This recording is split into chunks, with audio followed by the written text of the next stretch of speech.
Salut tout le monde, comment ça va? C'est Santiago. Je suis de retour avec un nouveau tutoriel. Aujourd'hui, je vais vous apprendre à utiliser l'un de mes logiciels préférés sur Internet. Ça s'appelle Notion. J'utilise beaucoup Notion. Pour ceux qui ne connaissent pas, Notion est un espace de travail tout en un, où vous pouvez créer et gérer des projets.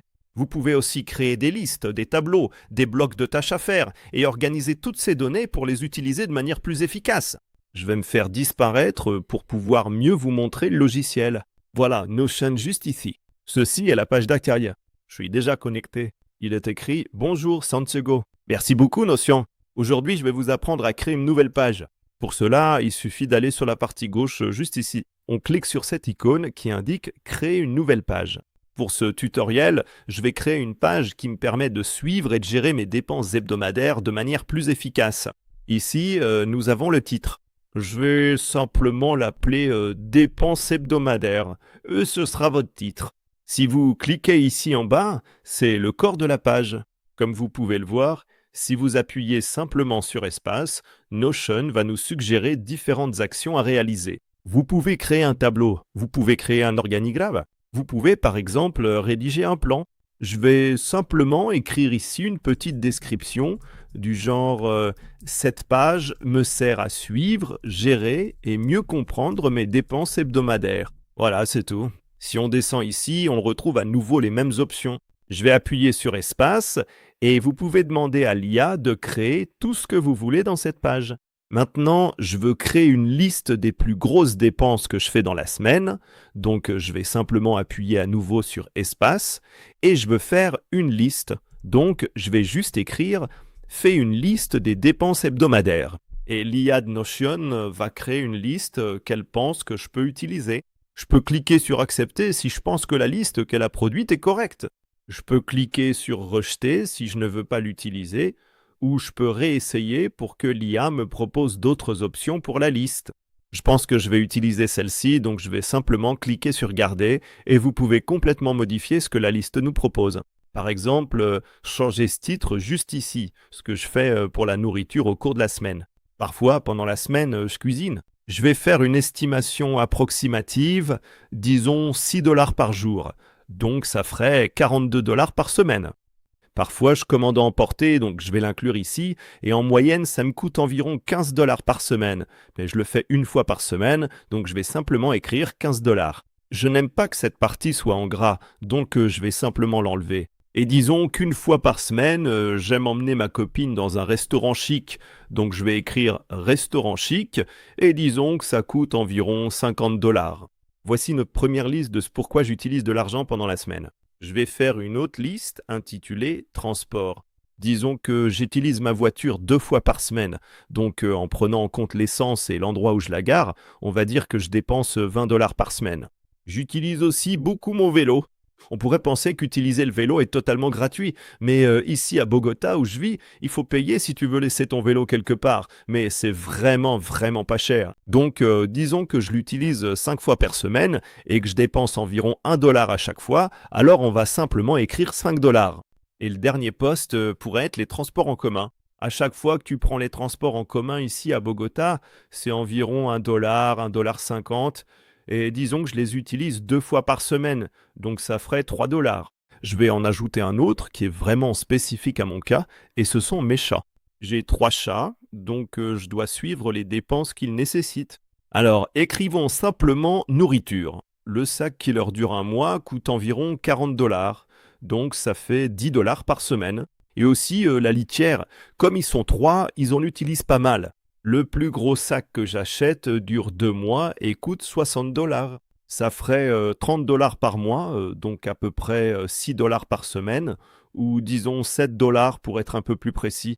Et voilà, on a notre première liste de ce sur quoi on dépense de l'argent chaque semaine. Une autre chose que tu peux faire sur Notion, c'est créer des blocs de tâches à faire pour mieux suivre tes activités. Je vais créer quelques blocs de tâches pour voir ce que je peux faire aussi. Donc, je vais juste appuyer sur la barre d'espace à nouveau et je vais écrire « bloc de tâches pour économiser de l'argent chaque semaine ». Et voyons un peu ce que l'IA va nous proposer. Voici ce que Notion me propose de faire. Je vais cliquer sur « Accepter » et je vais vérifier si ces blocs correspondent à ma situation spécifique. Voyons voir, cuisiner plus de repas à la maison au lieu de manger à l'extérieur? Pas vraiment, parce que j'ai tendance à cuisiner tous les jours chez moi. Donc, une des choses sur lesquelles j'aimerais dépenser moins, c'est faire moins de petits achats à l'épicerie et plutôt faire de grosses courses. Donc, arrêter de dépenser lors de petits passages à l'épicerie et faire un achat plus important. Ça, ce serait l'une des choses. La deuxième suggestion dit utiliser les transports en commun ou le vélo plus souvent que la voiture. Je pense que je peux garder celle-là, mais comme je vous le disais, j'utilise mon vélo quasiment tous les jours.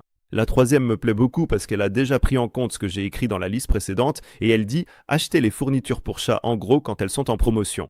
Celle-là me plaît vrai lourd. Je vais la laisser telle quelle. La suivante est aussi très pertinente. Suivre toutes les dépenses sur cette page chaque semaine. Parce que je le fais pas d'habitude, donc instaurer un suivi hebdomadaire des dépenses, c'est vraiment pertinent pour moi. Je vais la garder aussi. Vous pouvez déplacer certaines de ces suggestions vers le haut ou vers le bas si vous voulez en accorder plus d'importance à l'une ou à l'autre. Je vais en ajouter une ici qui dit débrancher les appareils inutilisés parce qu'il y en a certains que je n'utilise jamais et que je laisse brancher. Je vais simplement supprimer ces deux dernières et je vais garder celle-ci qui est aussi très pertinente pour moi parce que j'ai beaucoup d'abonnements que je n'utilise pas vraiment. Et pour la dernière partie du tutoriel, je vais vous montrer comment créer un tableau. Je vais donc appuyer sur espace encore une fois et je vais écrire créer un tableau pour améliorer mes dépenses hebdomadaires. Voyons ce que Notion nous propose. Il va créer un tableau très bien organisé, comme vous pouvez le voir ici. Il a ajouté une autre liste, donc je vais la supprimer. Pour cette liste, on va voir ce que Notion nous dit de faire. Il a ajouté quelques catégories, alimentation, transport et chat, celles que j'avais ajoutées en haut. C'est vraiment cool parce que Notion a déjà ajouté les valeurs totales de l'argent que nous avons saisi dans la première liste. Donc pour la nourriture, on dépense un total de 107 $ par semaine si on additionne ces trois montants ici. Pour le transport, on dépense 28 $ et pour les chats, on dépense 17 $. Et voici le total, 152 $ par semaine. Notion me propose aussi un objectif de dépense pour réduire un peu les dépenses hebdomadaires et il nous a également indiqué une économie potentielle, ce qui est vraiment sympa aussi. Et voilà, en moins de 10 minutes, on a notre page de dépenses hebdomadaires. Vous pouvez interagir avec la page. Par exemple, vous pouvez cliquer sur les cases à cocher si vous avez déjà arrêté de dépenser pour de petits déplacements par exemple, et vous pouvez aussi les décocher. Comme je vous l'ai montré tout à l'heure, vous pouvez aussi faire glisser n'importe lequel de ces éléments à l'endroit que vous voulez sur la page. Et vous pouvez également cliquer ici pour modifier le tableau, la liste ou le texte que vous avez déjà ajouté, ou encore demander à l'IA de faire d'autres ajustements. Et voilà les amis, voici notre page de dépenses hebdomadaires. Comme vous l'avez vu, on l'a fait en moins de 10 minutes. J'aime beaucoup Notion parce que ça permet d'organiser et de mieux gérer plein d'aspects de votre vie. Les dépenses ne sont qu'un des exemples que je vous ai donnés dans ce tutoriel. Je vous invite vraiment à découvrir ce logiciel. Dites-moi dans les commentaires si vous l'avez déjà essayé, comment vous l'utilisez, et vous pouvez retrouver tous les liens affiliés dans la description juste en dessous. Encore une fois, je m'appelle Santiago. J'espère que ce tutoriel vous a aidé et on se retrouve pour le prochain. Salut à tous!